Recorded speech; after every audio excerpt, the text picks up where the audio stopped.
Doutor, é muito comum que o idoso tenha fastio, sinta fastio, não sinta vontade de se alimentar com frequência? Ele está mais predisposto, eu diria. Ele tem mais condições que favorecem a ele a não ter apetite e até mesmo perder peso. Além de ele estar mais suscetível ao fastio, se vamos dizer, e eu vou explicar as causas, ele também se agrava mais. Ele, quando está desnutrido ou em risco nutricional, ele tem um fator associado complicador muito maior. A gente na terceira idade, a gente está muito preocupado mesmo com a perda de peso, não é tanto com obesidade. Então, fastio é a primeira linha de investigação quando um paciente começa a perder peso. A gente pergunta logo, está se alimentando bem ou está fazendo regime ou não está comendo, quando o paciente está perdendo peso.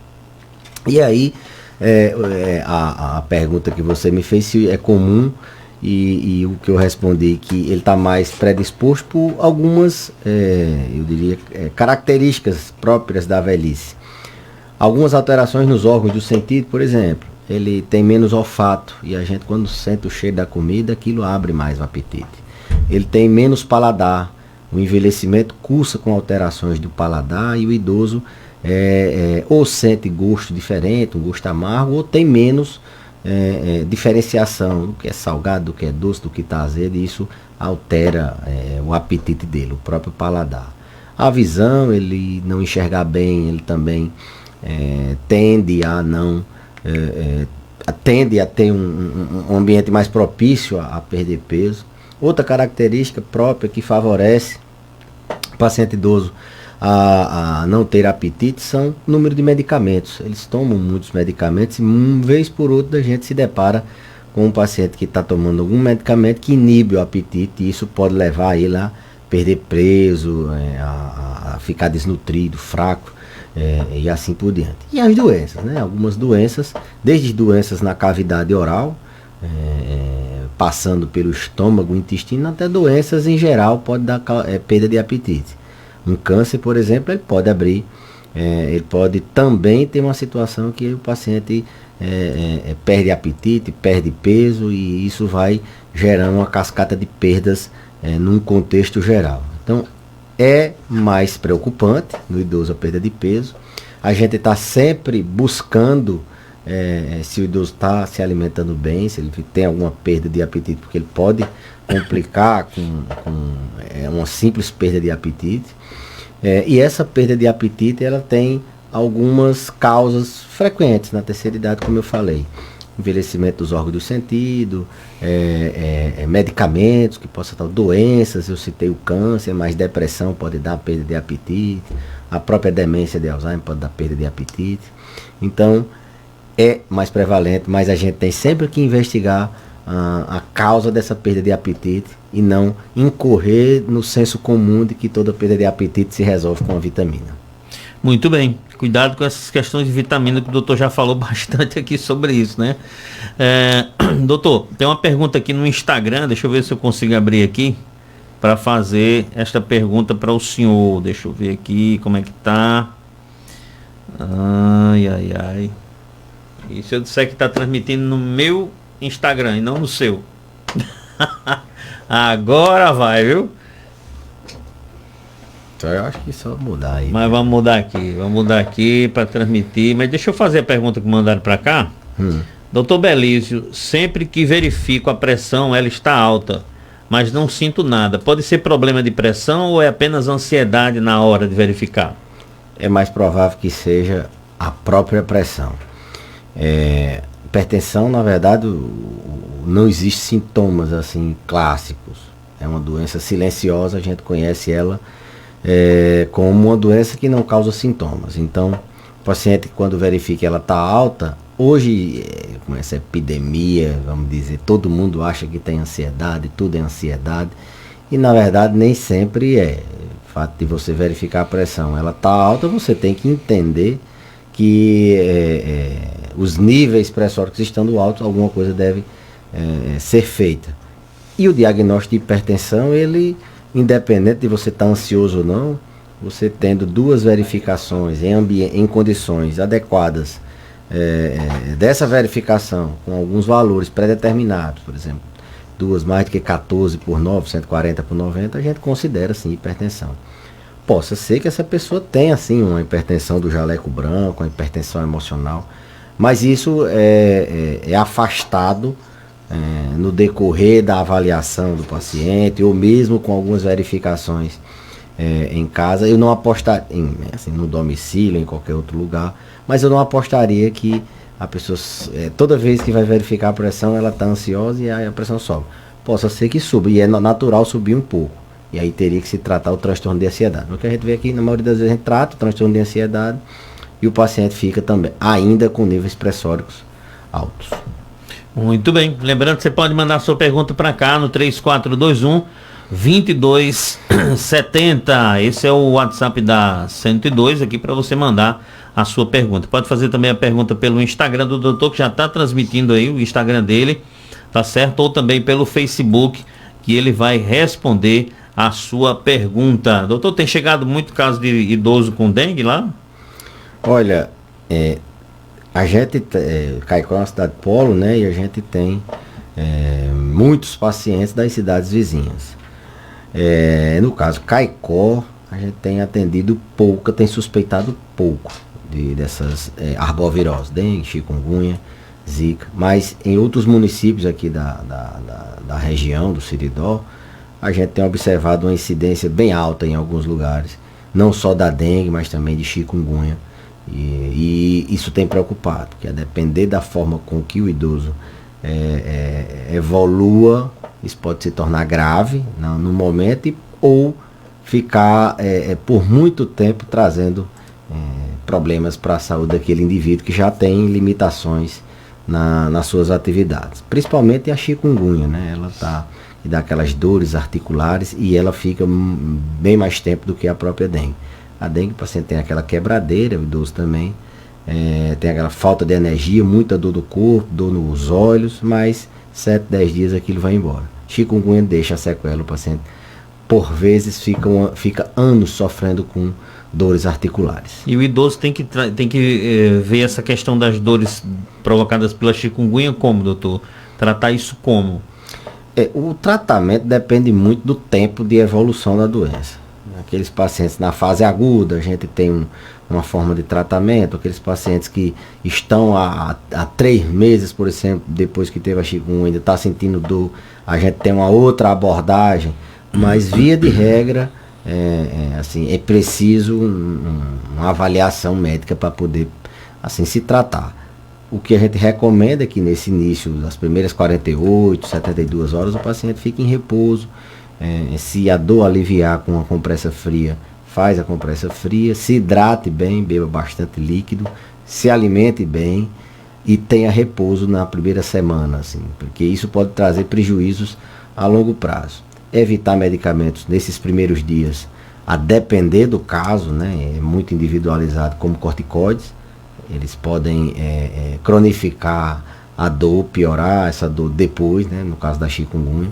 E no caso da dengue, a gente já evita com medo de ficar, como é que eu posso dizer, de entrar naquela complicação temida que é a dengue hemorrágica. Então, anti-inflamatórios, corticoides, na dengue, eles podem facilitar o sangramento, a evolução para a dengue hemorrágica.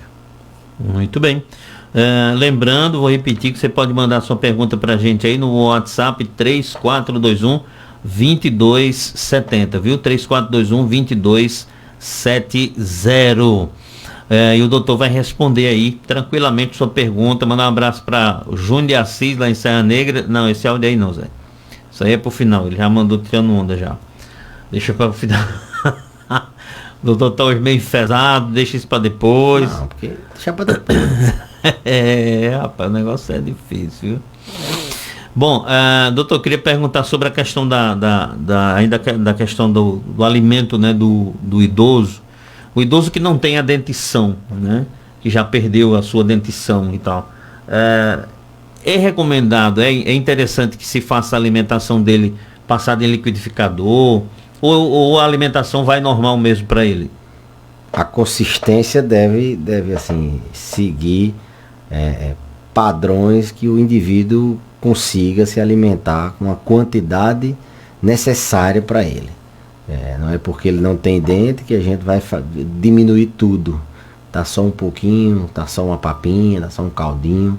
Isso muitas vezes as famílias incorrem nesse erro de ele tá velhinho, eu vou dar pouca comidinha, e isso entra, a gente tem carências, necessidades proteico-calóricas, assim, de nutrientes que são minimamente, precisam ser minimamente atingidas, essas taxas basais. E muitas vezes o paciente entra num processo desse, por exemplo, de perder os dentes, não conseguir mastigar uma outra comida, a família daqui a pouco está dando só dieta líquida.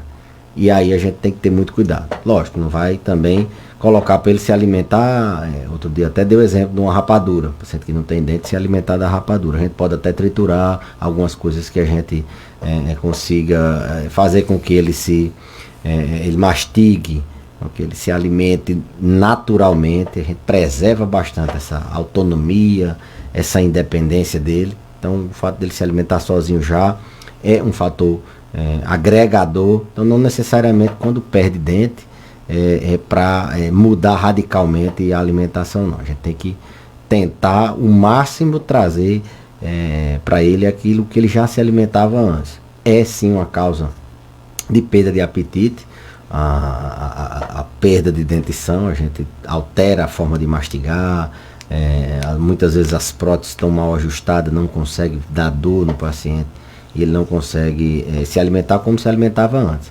E aí é onde a gente tem que ter cuidado, ao mudar essa alimentação, a gente não diminuir a quantidade e os nutrientes, alterar a qualidade da alimentação. Tem que tentar uma orientação, lógico, da nutrição, para manter esse equilíbrio do que ele gasta, do que ele consome. Senão ele vai entrar num processo de desnutrição, mesmo a família achando que está alimentando ele de forma adequada. Muito bem. Tem mensagem aqui no WhatsApp do doutor. Deixa eu ver aqui. Instagram. No Instagram, aliás. Lívia Garcia. Dona Lívia. Dia do geriatra que foi ontem. Temos orgulho de você. Parabéns. Mandar um beijo para minha esposa, né, Lívia. Ontem foi comemorado o dia do geriatra. Obrigado. Mandar um beijo também para meus dois tesouros, Heitor e Pedro. Estão em casa nos assistindo. E muito obrigado pelas felicitações. Né? Doutor, geriatra e gerontologista é a mesma coisa? Não, geriatria é o ramo da medicina que trata as doenças da velhice, promove um envelhecimento saudável. Ele tem habilidades para lidar com o idoso, paciente mais complexo. Essa é a grande habilidade da geriatria. Então é uma especialidade médica. A gerontologia é uma especialidade multiprofissional, não médica. Você pode, logicamente, ser médico e ser gerontólogo, mas são as outras profissões que adquirem conhecimento, a expertise, se especializam em cuidar da saúde dos idosos, mesmo não sendo médico. É o fisioterapeuta gerontólogo, que ele tem especialização em gerontologia, é o nutricionista, é o fonoaudiólogo, é o odontologista. Então é uma especialidade que assim, atua junto com a geriatria. A geriatria é especialidade médica e a gerontologia é especialidade assim, não médica. Entendi. A Gorete está perguntando, doutor Belísio, a ansiedade faz a pressão ficar alta? Sim. Na verdade, essa relação de transtorno de ansiedade com hipertensão, ela pode ser uma relação que se soma. A ansiedade piora níveis de pressão e a hipertensão pode piorar a ansiedade. O desfecho disso é aumento do risco cardiovascular, aumento do paciente ter um infarto, aumento do paciente ter um AVC, dele ter complicações em virtude desses dois fatores que contribuem. No adulto jovem, geralmente a gente sempre busca um vilão, uma causa para responder àqueles sintomas, àqueles sinais que o paciente tem. Mas muitas vezes o sintoma ele pode ter 4, 5, 6 causas, que é o que é mais comum no paciente idoso. Ele tem uma queixa, por exemplo, de fraqueza, e a gente vai atrás, ele tem tanto um transtorno de ansiedade como tem uma hipertensão. E a gente avalia o paciente que tem as duas doenças. A gente não sai segmentando, vou tratar só a pressão ou vou tratar só a ansiedade. A gente tem que tratar as duas coisas. Caso ele melhore do transtorno de ansiedade, melhore dos níveis tensionais, a gente pode até repensar no tratamento da hipertensão, mas é pouco provável que ele deixe de ser hipertenso. A regra é o paciente ter a hipertensão, não é o paciente, porque que assim, se a gente for ver a incidência de ansiedade, o Brasil é o país com o maior número de ansiosos do mundo. Então todo mundo que teria hipertensão é por causa da ansiedade. Não, a gente não deve levar, a gente tem que afastar outras causas de hipertensão. A hipertensão primária é a principal causa de hipertensão, é aquela que não tem um fator causador.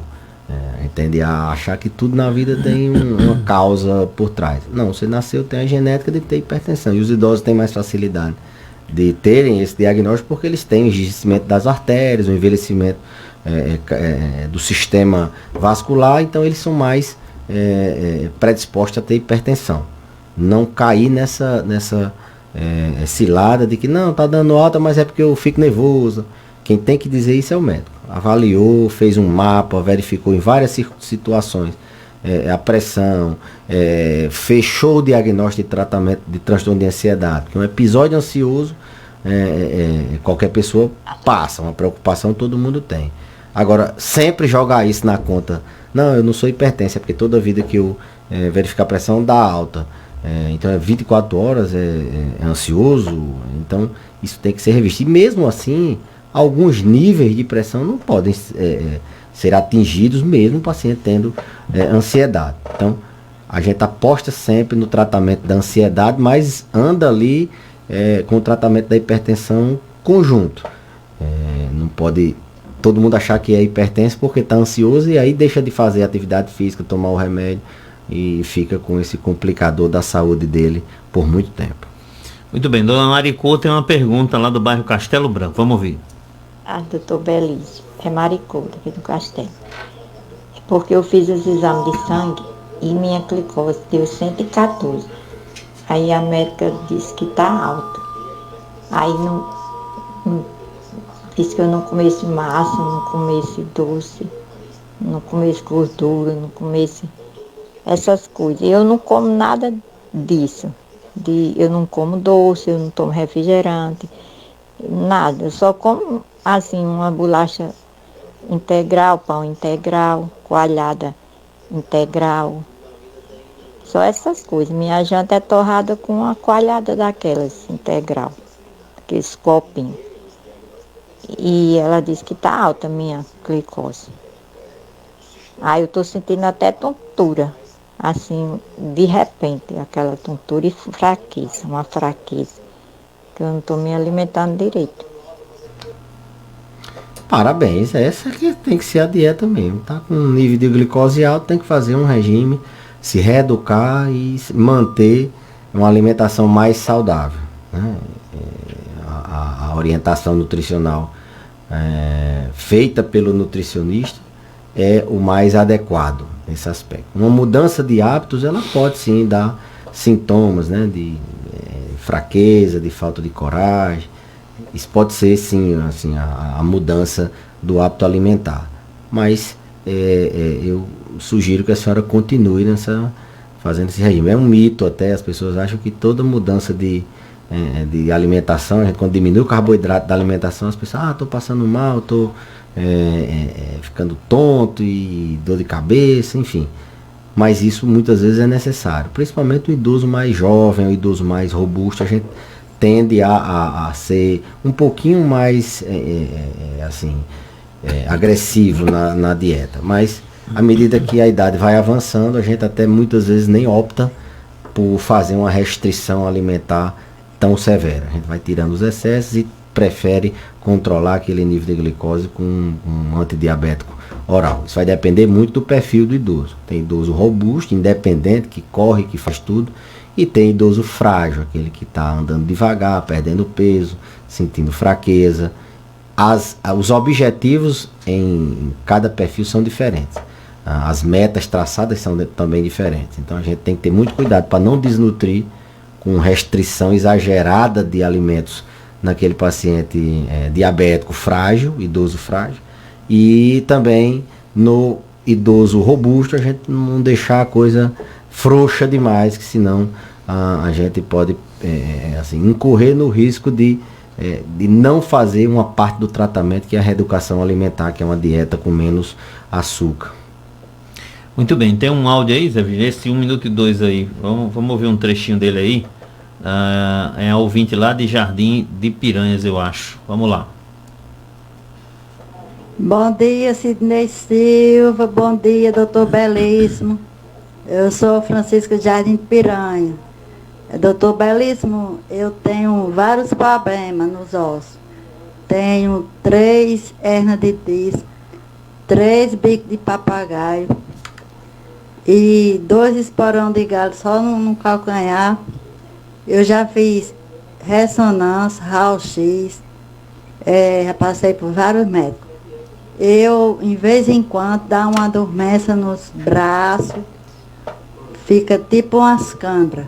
Aí adormece os braços, eu fico sem força, mas passa rápido. Pode ser das hernias disso. Eu sinto muitas dores na coluna lombar. Só vivo tomando remédio.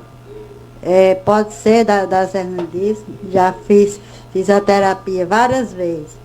Boa tarde, doutor. Boa tarde. Sem dúvida, pode ser sim. A compressão, doenças na coluna em geral, elas podem evoluir com uma compressão de uma raiz nervosa e o paciente ter dormência na área que aquele nervo faz sua função. Por exemplo, a dor, quando dá uma dormência nos pés, nas pernas, geralmente é alguma doença com compressão na coluna. Geralmente esses bicos de papagaio, que é ponta de osso, assim vamos dizer, são osteófitos, eles podem comprimir alguma inervação, e essa inervação é quem dá essa dormência. Então, respondendo a pergunta dela, sim, isso pode ser justificado pela sua doença degenerativa na coluna. Pelas informações que ela passou, é uma artrose que tem na coluna. E na verdade, quando a gente tem artrose, a gente não só tem um lugar específico, a gente tem vários outros pontos. Ela tem no calcanhar, ela tem na coluna, ela tem manifestação em outros órgãos. Então, não se acostume com a dor, procure controlar essa dor, fazer o tratamento não só com remédio, mas também não medicamentoso, que esse que é o tratamento da osteoartrose. Muito bem. Deixa eu ver, tem outra pergunta aqui.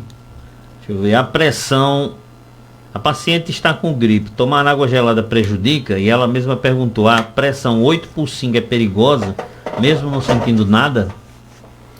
Água gelada e gripe, né? Desde criança que a gente sabe que não é das melhores opções, né? A pessoa está gripada, se submeter ao frio ali pode favorecer a produção, a dificultar, né, a recuperação da gripe, favorecer a proliferação de vírus. Então, ela pode colocar uma aguinha mais natural. E a pressão, a hipotensão, a pressão baixa é um valor que chama atenção, né? 8/5, teoricamente era para a pessoa estar sentindo uma sonolência, um desfalecimento, alguma coisa nesse sentido.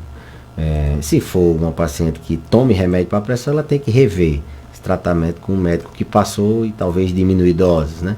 Mas uma infecção respiratória, uma gripe, ela pode, num paciente idoso, favorecer esses níveis de pressão mais baixos, porque o paciente tende a tanto ingerir menos líquido, ele perde ele tem menos sede, como a própria infecção ela desidrata um pouco, isso pode gerar a queda de pressão. Se for uma pressão que ela sempre foi nesse valor, aí não tem problema. Agora, se ela está caindo, essa pressão é um valor fora dos padrões dessa paciente, tem que se investigar algumas causas de pressão baixa. Mas geralmente na gripe, quando a pressão dá uma baixada, é o paciente que está ali mais desidratado, está com algum fator nesse balanço hídrico a se corrigir.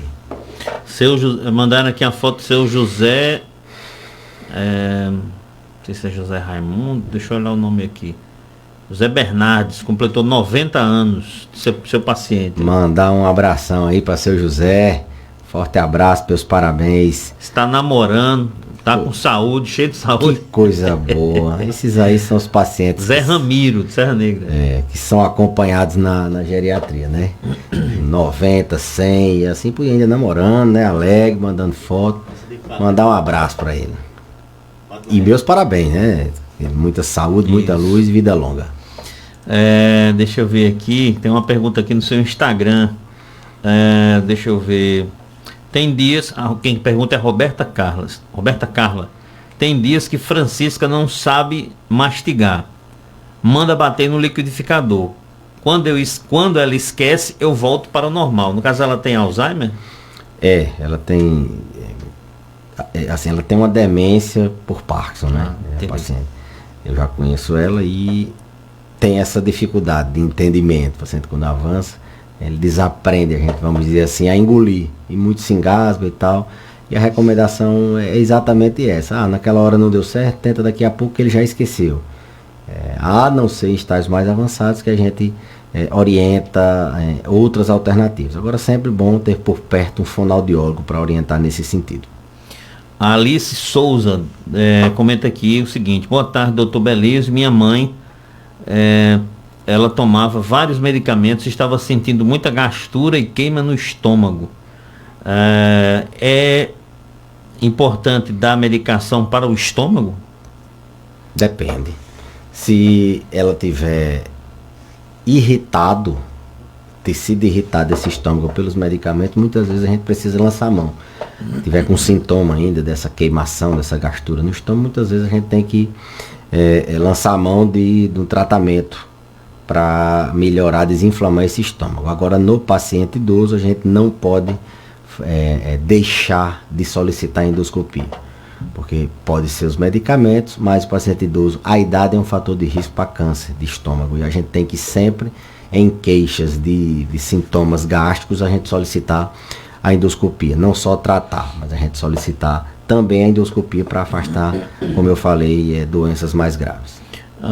Nosso ouvinte lá, Aninha de São João do Sabugi, está dizendo o seguinte: minha mãe, após ter chikungunya, a gente percebeu que ela teve um aumento de uma demência. Você sabe informar se tem relação? Teve chikungunya e piorou a demência. Em qualquer infecção, independente de ser chikungunya, independente de ser dengue, de ser uma infecção urinária, de ser uma pneumonia, o paciente idoso que tem demência, ele tende a fazer confusão mental mais facilmente e numa intensidade às vezes até maior.